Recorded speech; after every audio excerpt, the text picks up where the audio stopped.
السلام علیکم۔ طویل محاصرے سے تنگ آ کر یہودیوں نے حضور پاک صلی اللہ علیہ وسلم کے پاس پیغام بھیجا کہ آپ صلی اللہ علیہ وسلم ابو لبابہ رضی اللہ تعالی عنہ کو بھیج دیجئے تاکہ ہم ان سے اپنے معاملات میں مشورہ کر سکیں۔ اس پر نبی پاک صلی اللہ علیہ وسلم نے ابو لبابہ رضی اللہ تعالی عنہ کو بھیج دیا۔ ان کو دیکھ کر بنو قریظہ کے سب کھڑے ہو گئے۔ عورتیں اور بچے ان کے سامنے آ کر رونے لگے اور سخت گریہ زاری کی۔ ابو لبابہ رضی اللہ تعالیٰ عنہ پر رکعت طاری ہو گئی۔ بنو قریظہ نے کہا، ابو لبابہ رضی اللہ تعالیٰ عنہ، آپ کی رائے کیا ہے؟ ہم محمد صلی اللہ علیہ وسلم کے حکم کے مطابق قلعے سے اتر جائیں؟ حضرت ابو لبابہ رضی اللہ تعالیٰ عنہ نے اس بات میں جواب دیا اور ساتھ ہی اپنے حلق کی طرف اشارہ کرتے ہوئے بتایا کہ قلعے سے اترنا بس ذبح ہو جانے کے مترادف ہے۔ حضرت ابو لبابہ رضی اللہ تعالیٰ عنہ بیان فرماتے ہیں کہ اللہ کی قسم، ابھی میرے قدم اپنی جگہ پر تھے کہ میں نے محسوس کر لیا کہ میں نے اللہ اور اس کے رسول کے معاملے میں خیانت کی ہے۔ اس کے بعد حضرت ابو لبابہ رضی اللہ تعالیٰ عنہ فوراً چل پڑے، لیکن نبی کریم صلی اللہ علیہ وسلم کے پاس نہ گئے اور مسجد نبوی میں جا کر مسجد کے ستون کے ساتھ خود کو باندھ لیا اور عہد کیا کہ میں اس وقت تک یہاں سے نہ جاؤں گا جب تک اللہ تعالیٰ میرے گناہ کو بخش نہ دے۔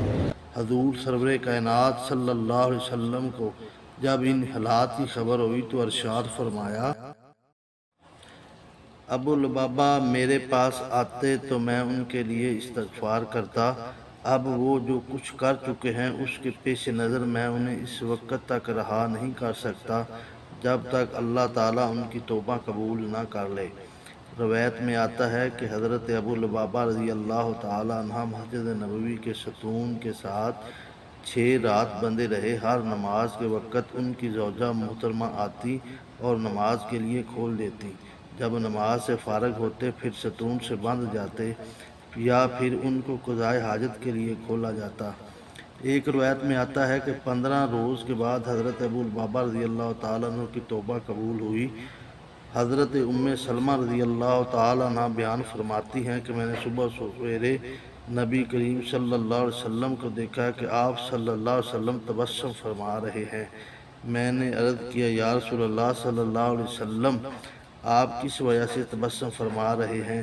آپ صلی اللہ علیہ وسلم نے فرمایا، ابو لبابہ رضی اللہ تعالیٰ عنہ کی توبہ قبول ہو گئی ہے۔